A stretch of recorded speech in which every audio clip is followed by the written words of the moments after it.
Welcome to BPC news బులెటిన్ల ముందుగా headlines. శాసనసభలో సంతాప తీర్మానం ప్రవేశపెట్టిన సీఎం రేవంత్ రెడ్డి.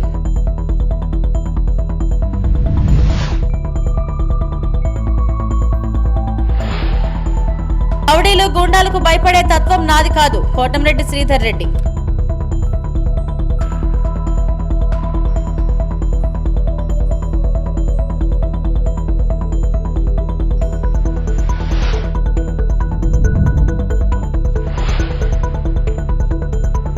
వ్యవసాయ శాఖ కార్యాలయం వద్ద ఆందోళన, పోలీసుల అదుపులో కేటీఆర్, హరీష్ రావు.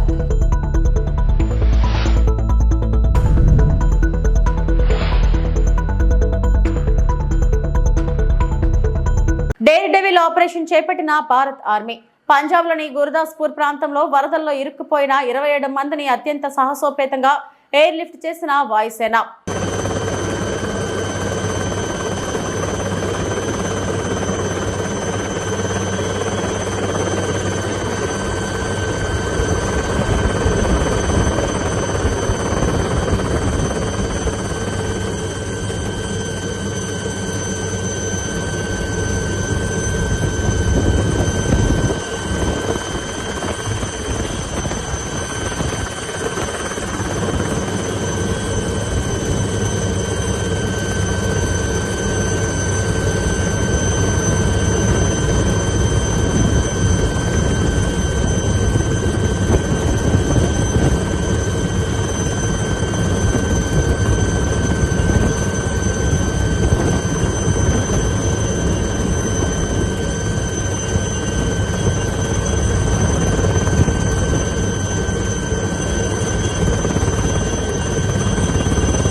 జూబ్లీహిల్స్ ఎమ్మెల్యే గోపీనాథ్ మృతి పట్ల శాసనసభ సంతాపం. శాసనసభలో సంతాపం తీర్మానం ప్రవేశపెట్టిన సీఎం రేవంత్ రెడ్డి. విద్యార్థి రాజకీయాల్లో గోపీనాథ్ చురుగ్గా ఉన్నారు. 1985 నుంచి 1992 వరకు తెలుగు యువత అధ్యక్షుడిగా చేశారు. ఎన్టీఆర్ కు విశ్వాసపాత్రుడిగా గోపీనాథ్ కు సత్సంబంధాలు ఉండేవి. విద్యార్థి నేతగా, ప్రజాప్రతినిధిగా, సినీ నిర్మాతగా రాణించారు. మాగంటి గోపీనాథ్ నాకు మంచి మిత్రుడు, సన్నిహితుడు అన్నారు సీఎం రేవంత్ రెడ్డి. 2014, 2018, 2023లో ఎమ్మెల్యేగా గోపీనాథ్ హ్యాట్రిక్ సాధించారు. శాసనసభ సభ్యులు శ్రీ మాగంటి గోపీనాథ్ గారి మృతి పట్ల ఈ సభ తన తీవ్ర సంతాపాన్ని వ్యక్తం చేస్తూ శోకార్తులైన వారి కుటుంబ సభ్యులకు ప్రగాఢ సానుభూతి తెలియజేస్తున్నాను. అధ్యక్ష, మనందరికీ దాదాపు ఈ సభలో ఉన్న చాలామంది సభ్యులకు, ముఖ్యంగా హైదరాబాదు నగరంలో నివసించిన వాళ్లకు, చదువుకున్న వాళ్లకు చిన్న వయసు నుంచే మాగంటి గోపీనాథ్ గారు మిత్రుడు. 1963లో జన్మించిన మాగంటి గోపీనాథ్ గారు విద్యార్థి రాజకీయాలలో చురుగ్గా ఉండడమే కాకుండా వారు 1983లో మొట్టమొదటిసారి ఎన్టీ రామారావు గారు ప్రారంభించిన తెలుగుదేశం పార్టీలో క్రియాశీలక సభ్యుడిగా చేరి ఆ పార్టీ తెలుగు యువత రాష్ట్ర అధ్యక్షుడిగా వారు దాదాపుగా 7 సంవత్సరాలు సేవలు అందించడం జరిగింది. 1985 నుంచి 1992 వరకు తెలుగు యువత అధ్యక్షుడిగా, ఎన్టీ రామారావు గారి యొక్క పరమ భక్తుడిగా, వారికి నమ్మకమైన విశ్వాసపాత్రుడైన ఒక బంటుగా ఎన్టీ రామారావు గారితోని మాగంటి గోపీనాథ్ గారికి సత్సంబంధాలు ఉండే. అదేవిధంగా వారు అర్బన్ డెవలప్మెంట్ అథారిటీ డైరెక్టర్గా హైదరాబాద్, వినియోగదారుల ఫోరం సభ్యుడిగా వివిధ బాధ్యతలను వారు నెరవేరుస్తూ వచ్చిండ్రు. ఏరియా హాస్పిటల్ నర్సీపట్నంలో 47 లక్షల వ్యయంతో రిపేర్లు మరియు మెయింటెనెన్స్ పనులు చేపట్టనున్నట్లు స్పీకర్ అయ్యన్న పాత్రుడు తెలిపారు. శనివారం స్పీకర్ క్యాంప్ కార్యాలయంలో మీడియాతో మాట్లాడుతూ ఆయన వివరాలు వెల్లడించారు. నందమూరి తారక రామారావు ఇచ్చిన ఈ ఆసుపత్రి ఇప్పటి వరకు ఎంతో మందికి సేవలు అందించిందని స్పీకర్ పేర్కొన్నారు. తుని నుండి ఏజెన్సీ ప్రాంత వాసుల వరకు ఈ హాస్పిటల్ ద్వారా వైద్య సేవలు అందుతున్నాయని తెలిపారు. గత 5 సంవత్సరాల కాలంలో హాస్పిటల్ అభివృద్ధి కుంటుపడిందని, అయితే గత ఏడాది నుండి అభివృద్ధి దిశగా కృషి జరుగుతుందని అన్నారు. గత నెలలో జరిగిన హాస్పిటల్ సమీక్ష సమావేశంలో కొన్ని అవసరాలు గుర్తించడంతో ప్రభుత్వం మరియు జిల్లా కలెక్టర్ స్పందించి ఈ ఆసుపత్రికి 47 లక్షలు మంజూరు చేసినట్లు చెప్పారు. ఈ నిధులతో డ్రైన్ల రిపేర్లు, శానిటరీ మరియు వాటర్ సప్లై లైన్ల మరమ్మతులు, ఆపరేషన్ థియేటర్లలో oxygen pipe line work, OPD block, mini septic tank, internal electric రిపేర్లు మరియు ఇతర చిన్న పనులు చేపడతారని వెల్లడించారు. ఈ హాస్పిటల్ ఎంతో మందికి సేవలు అందిస్తున్న సంగతి కూడా మీ అందరికీ తెలుసు. ముఖ్యంగా తుని దగ్గర నుంచి, చింతపల్లి దగ్గర నుంచి కూడా పేషెంట్లు వచ్చి ట్రీట్మెంట్ పొందుతున్న సంగతి అందరూ మీరు చూస్తూనే ఉన్నారు. అయితే గత 5 సంవత్సరాల్లో హాస్పిటల్ బాగా నిర్వీర్యం చేశారు, పట్టించుకోలేదు. మళ్ళీ ఈ ప్రభుత్వం వచ్చిన తర్వాత 1 year నుంచి కూడా దాన్ని అభివృద్ధి పథకంలో నడిపించుకుంటూ వస్తున్నాం. మన మీటింగ్లో కూడా మేము మాట్లాడినప్పుడు హాస్పిటల్ని మేము ఇన్స్పెక్ట్ చేసాం. దాంట్లో కొన్ని అవసరాలు ఉన్నాయి, అవి కూడా పూర్తి చేస్తే బాగుంటుందని చెప్పి మొత్తం ఆ రోజు కమిటీ మీటింగ్లో డిసైడ్ చేయడం జరిగింది. దాని ప్రకారంగా గవర్నమెంట్కి ఒక లెటర్ రాసాం. కొన్ని కార్యక్రమాలు ఉన్నాయి, డబ్బులు కావాలని. మరి ప్రభుత్వం అలాగే మన జిల్లా కలెక్టర్ గారు వీళ్ళిద్దరూ వెంటనే స్పందించి మన నర్సీపట్నం ఎన్టీ రామారావు గారి ఏరియా హాస్పిటల్కి 47 లక్షల రూపాయలు శాంక్షన్ ఇవ్వడం జరిగింది. ఆ 47 లక్షల రూపాయలతోటి ముఖ్యంగా డ్రైనేజ్ రిపేరు.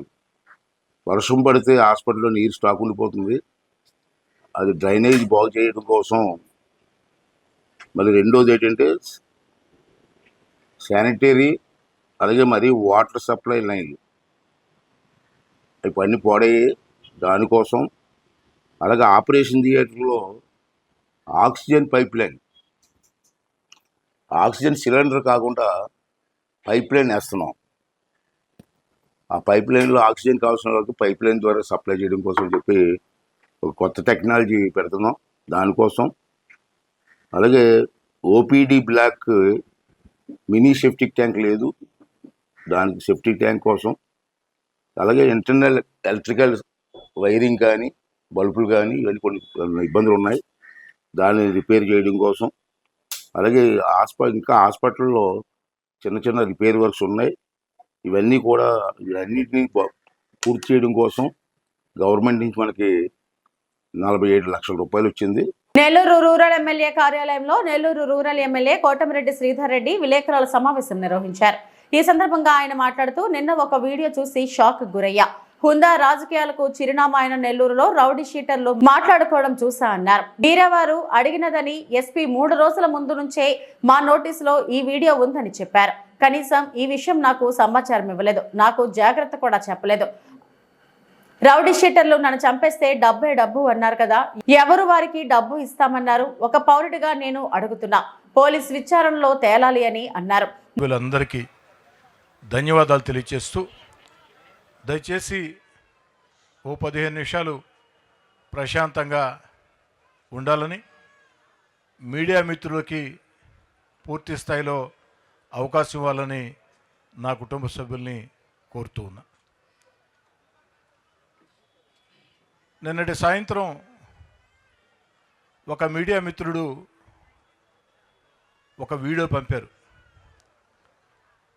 ఆ మిత్రుడు పంపిన కొన్ని నిమిషాల్లోనే చాలామంది మీడియా మిత్రులు రకరకాల వార్తలు అన్ని ఛానళ్ళలో కూడా, అటు సోషల్ మీడియాలో కూడా, మెయిన్ స్ట్రీమ్ మీడియాలో కూడా రావటం జరిగింది. ఆ వీడియో చూసిన తర్వాత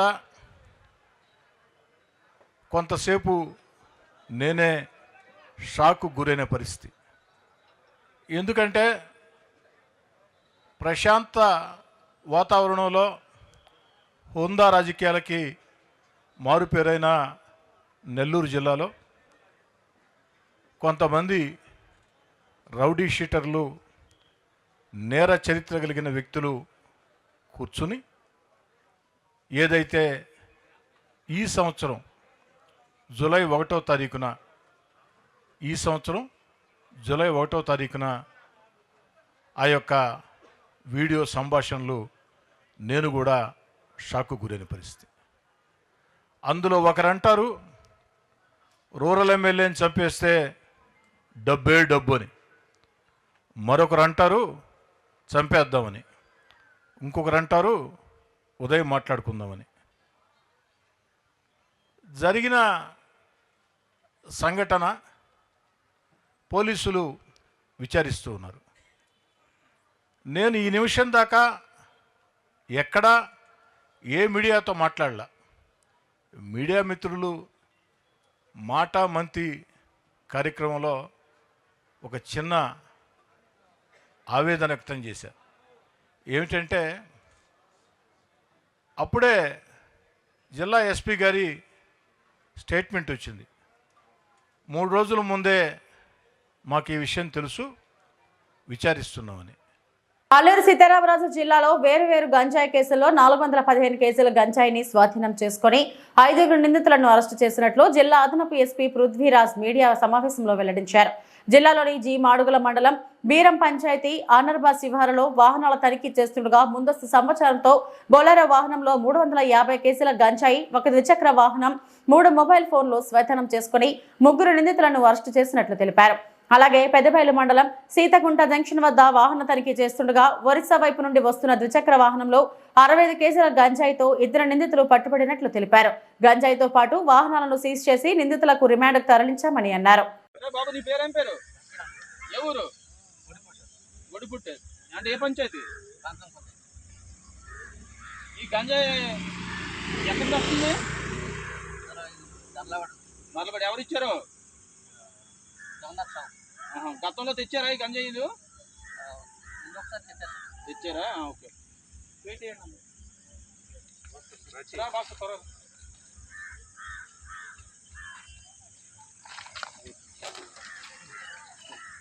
చేస్తావా? ఓకే. 25 కేజీస్ చేస్తా. బ్యాగ్ 1 వీరా గారు, బ్యాగ్ 1 25 కేజీస్. అదొక ప్యాకెట్. Bag 20 kgs.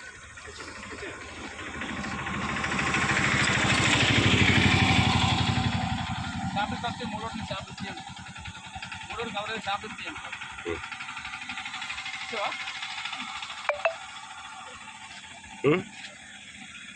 అందరికీ నమస్కారం అండి. ఈరోజు మనకి జీమార్ల స్టేషన్ లిమిట్స్లో ఒక హ్యూజ్ క్వాంటిటీ ఆఫ్ గాంజా తరలిస్తున్న వెహికల్ అండ్ పైలట్ పర్సన్ని మనం అప్రిహెండ్ చేసి పట్టుకోవడం జరిగింది. మనకి అది సుమారు 350 కేజెస్ ఆఫ్ గాంజా, 350 కేజీల గాంజాతో ఒక బొలెరో పికప్ వ్యాన్లో వాళ్ళు పట్టుకెళ్తుండగా మన పోలీస్ వాళ్ళు ఇంటర్సెప్ట్ చేసి అందులో ఉన్న 3 పర్సన్స్ని కూడా అప్రిహెండ్ చేయడం జరిగింది. అలాంగ్ విత్ ఒక పైలట్, ఏదైతే ఒక మోటార్ సైకిల్లో వస్తున్న పైలట్ పర్సన్ కూడా అప్రిహెండ్ చేయడం జరిగింది. ఈ మొత్తం ట్రాన్స్పోర్టేషన్లో మనకి ముఖ్యంగా ఒడిస్సాలో ఇది గంజాయిని ప్రొక్యూర్ చేసుకున్నట్టు అండ్ ఫర్దర్గా మనకి జీమాడుగుల అండ్ పెద్దబయలు మండలికి సంబంధించిన వాళ్ళు దానికి మీడియేటర్స్ కింద యాక్ట్ చేస్తూ ఆ గంజాయిని కొంత దూరం వరకు నడకదారి మీద, కొంత దూరం వీళ్ళు బళ్ళ మీద తరలిస్తున్నట్టు మనకు సమాచారం వచ్చింది. అండ్ ఎంటైర్ రూట్స్ అన్నీ కూడా మనం ట్రాక్ చేసాం అండ్ ఫర్దర్గా వెరిఫై కూడా చేయడం జరుగుతుంది. అండ్ వీళ్ళతో పాటు ఫర్దర్ లింక్స్ ఈ 350 కేజీల గాంజా కూడా ముందు ఈ అనకాపల్లి లిమిట్స్లోని ఒక పర్సన్కి తీసుకెళ్ళి ఇవ్వడానికి వాళ్ళు ఒప్పందం కుదుర్చుకున్నారు. ఫర్దర్ ఫైనాన్షియల్ ట్రాన్సాక్షన్ కూడా ఎస్టాబ్లిష్ చేయడం జరుగుతుంది. అండ్ ఫర్దర్ నెట్వర్క్ అంతా కూడా క్రాక్ చేయడానికి మేము ట్రై చేస్తాం. అసెంబ్లీ 15 రోజులు నడపాలి. కాంగ్రెస్ ప్రభుత్వం రాగానే ఆనాటి రోజులు ఎందుకు వచ్చాయి? అది పీసీ ఘోష్ నివేదిక కాదు, పీసీసీ నివేదిక. కాంగ్రెస్ నాయకులు చేస్తున్న యూరియా మాఫియా గురించి అసెంబ్లీలో చర్చలు జరపాలి. ఫీజు రియంబర్మెంట్స్, రైతుల ఇబ్బందులపై సుదీర్ఘ చర్చలు జరిపేందుకు 15 రోజులు అసెంబ్లీ నడపాలి. మీకు నచ్చిన 2-3 అంశాలు మాట్లాడి మైక్ కట్ చేస్తే కుదరదని కేటీఆర్ అన్నారు.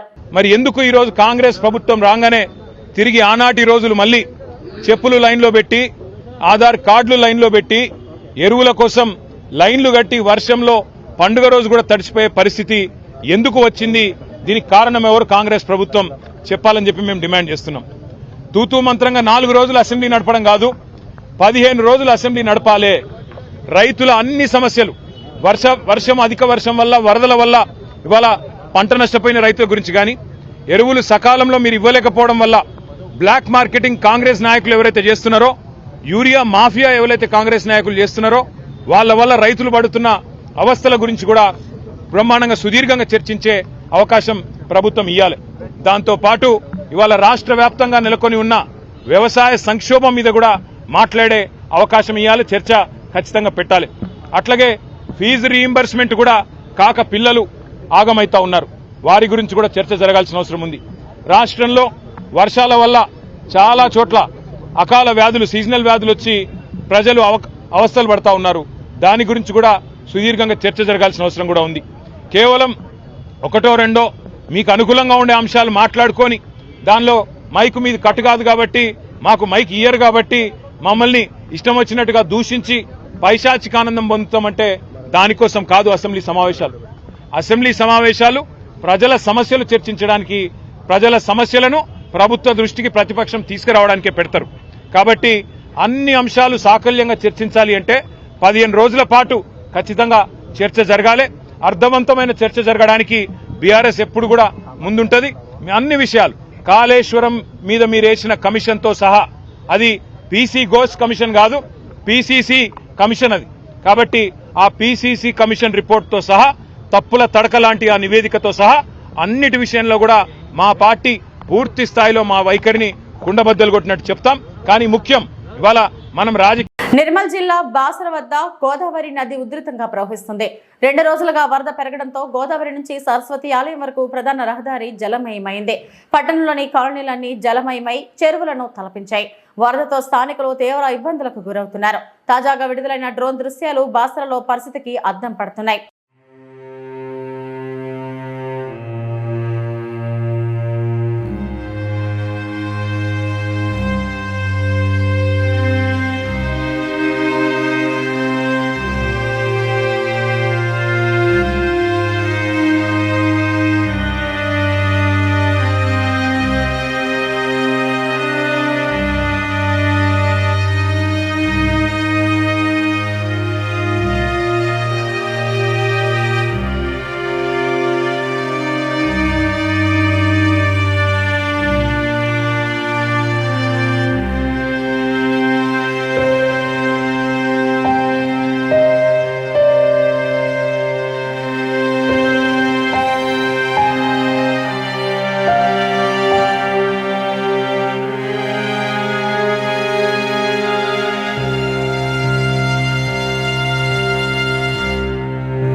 రైతు సమస్యలు, పంట నష్టం, యూరియా కొరతపై వ్యవసాయ శాఖ కమిషనర్ కు భారత రాష్ట్ర సమితి నేతలు వినతిపత్రం అందజేశారు. అనంతరం కార్యాలయం వద్ద నిరసన చేపట్టారు. అన్నదాతల సమస్యలను పరిష్కరించాలని బైఠాయించారు. దీంతో కేటీఆర్, హరీష్ రావు, నిరంజన్ రెడ్డితో పాటు పార్టీ ఎమ్మెల్సీలు, నేతలను పోలీసులు అదుపులోకి తీసుకున్నారు. అంతకుముందు హరీష్ రావు మాట్లాడుతూ ఏ రాష్ట్రాల్లోనూ యూరియా సమస్య లేదన్నారు. రాష్ట్ర ప్రభుత్వం వైఫల్యం వల్లే తెలంగాణలో కొరత ఏర్పడిందని చెప్పారు. గత ప్రభుత్వంలో కరోనా సమయంలోనూ ఇబ్బంది లేకుండా పంపిణీ చేసినట్లు వివరించారు. బీజేపీ, కాంగ్రెస్ ఒకరిపై ఒకరు నెపం వేసుకుని తప్పించుకుంటున్నారని దుయ్యబట్టారు. యూరియా పంపిణీ చేతకాకపోతే తప్పుకోవాలన్నారు. తాము రాజకీయాల కోసం రాలేదని రైతుల కోసం వచ్చినట్లు పేర్కొన్నారు.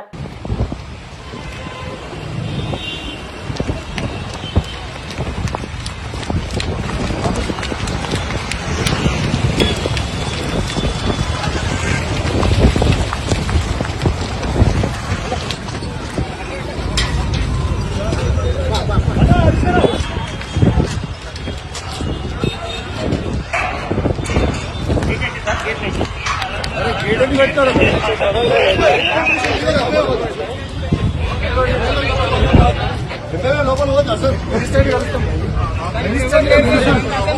రైతులకేమో ఖాళీ సంచులు, రైతులకేమో ఖాళీ సంచులు, రైతులకేమో ఖాళీ సంచులు.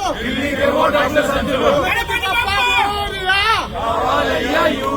గణపతి బప్పా మోరియా, గణపతి బప్పా మోరియా, గణపతి బప్పా మోరియా. కావాలి గణపతి బప్పా మోరియా, గణపతి బప్పా మోరియా, గణపతి బప్పా మోరియా, గణపతి బప్పా మోరియా, గణపతి బప్పా మోరియా, గణపతి బప్పా మోరియా. జై జవాన్, జై జవాన్, జై జవాన్, జై జవాన్, జై జవాన్, జై జవాన్, జై జవాన్, జై జవాన్, జై కిసాన్. రైతులకేమో ఖాళీ సంచులు, ఢిల్లీకేమో డబ్బుల సంచులు. కావాలి కావాలి యూరియా, కావాలి కావాలి కావాలి యూరియా, కావాలి కావాలి కావాలి యూరియా, కావాలి. We want urea, we want urea, we want urea, we want urea, we want urea, we want urea. Ganpati Bappa Morya, కావాలయ్యా యూరియా, గణపతి బప్పా మోరియా, కావాలయ్యా యూరియా, గణపతి బప్పా మోరియా, కావాలయ్యా యూరియా, గణపతి బప్పా మోరియా, కావాలయ్యా urea. We want urea, we want. గత కొద్ది రోజులుగా నాపై దుష్ప్రచారం చేస్తున్న కొందరికి హెచ్చరిక చేస్తున్నా. నన్ను బీఆర్ఎస్ పార్టీలో చేరుతున్నాడని నాపై దుష్ప్రచారం చేస్తూ బద్నాం చేయడం తగదు. ఇది మీ నైతిక విలువలను దిగజార్చుకోవడమే తప్ప మాకు ఒరిగిందేమీ లేదు.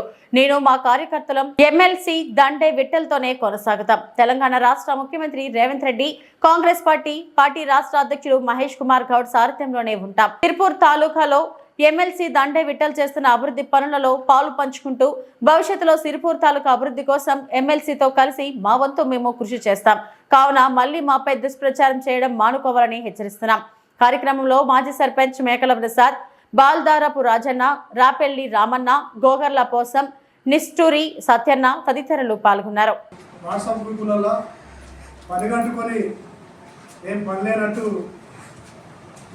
నా గురించి అటు పోతారని అబద్ధ ప్రచారాలు చేస్తాను. ఖబర్దార్ బిడ్డ, నేను పార్టీ మారితే నాకు అవసరం, నీకెందుకు అవసరము? నేను ఎవరితో చెప్పిన పార్టీ మారుతుందని. ఆర్ఎస్ ప్రవీణ్ కుమార్ గారితో నేను ఫోటో దిగిరమ్మన్న వాస్తవం. అది మర్యాదలో కూడా దిగి ఫోటోలు మేము గుర్తింపు కోసం పెట్టుకుంటే దాని రాజకీయ దురుద్దేశంతో రాజకీయం చేయడానికి మీరు ఆ ఫోటోలన్నీ తీసి పెట్టి నారాయణ బీఆర్ఎస్లో పోతాడని చెప్పడం అది కరెక్ట్ కాదు. నేను ఏ పార్టీకి పోతలేను. నేను కాంగ్రెస్ పార్టీ దండే విఠల్ గారు ఆధ్వర్యంలో మేము పనిచేస్తాం. తప్పకుండా చింతలమానేపల్లి మండలంలో కాంగ్రెస్ పార్టీకి గెలుపు కోసం మేము ఎల్లవేళలా అందుబాటులో కృషి చేస్తాం. అనవసరంగా పిచ్చి మాటలు మాట్లాడితే బాగుండదు. అనవసరంగా మాట్లాడితే బాగుండదు. కాబట్టి నా మీద దుష్ప్రచారం చేసిన ఒకటే చెప్తా ఉన్నా నేను, ఖబర్దార్ బిడ్డ, అనవసరంగా మాట్లాడితే మాత్రం బాగుండదు. ఎవరేం మీటింగ్లో మాట్లాడుకుంటే ఏం వాళ్ళ పర్సనల్ కోసం మాట్లాడుకోవాలి, కానీ వేరే వాళ్ళ కోసం మాట్లాడు కరెక్ట్ కాదు. మిత్రుల్లో కూడా కొంతమంది నాయకులు అనవసరంగా ఇక్కడికి వెళ్ళి అంతమంది, అక్కడికి వెళ్ళి ఇంతమంది వస్తారని చెప్తున్నారు. అనవసరమైన మాటలు మాట్లాడడం కరెక్ట్ కాదు. ఏమైనా ఉంటే గింట మీరు చూసుకోండి, కానీ మా గురించి మాట్లాడి మీరు అంతా మీ ప్రతిష్ట దిగదాచుకోవద్దని మేము హెచ్చరిస్తా ఉన్నా. మేము తప్పకుండా దండే విఠల్ గారి ఆధ్వర్యంలో, ఎమ్మెల్సీ గారి ఆధ్వర్యంలో కాంగ్రెస్ పార్టీ గౌరవ ముఖ్యమంత్రి రేవంత్ రెడ్డి గారు, మహేష్ కుమార్ గౌడ్ గారు ఆధ్వర్యంలో మేము పనిచేస్తాం. ఎవరన్నా మా గురించి తప్పుడు మాటలు మాట్లాడితే బాగుంటుందని మేము హెచ్చరిస్తా ఉన్నాం. జై కాంగ్రెస్, జై కాంగ్రెస్, జై కాంగ్రెస్, ఎమ్మెల్సీ గారి నాయకత్వం, ఎమ్మెల్సీ గారి నాయకత్వం. జై నారాయణ. ఇవి ఇప్పటివరకు నా బులెటిన్ అప్డేట్స్. నమస్తే.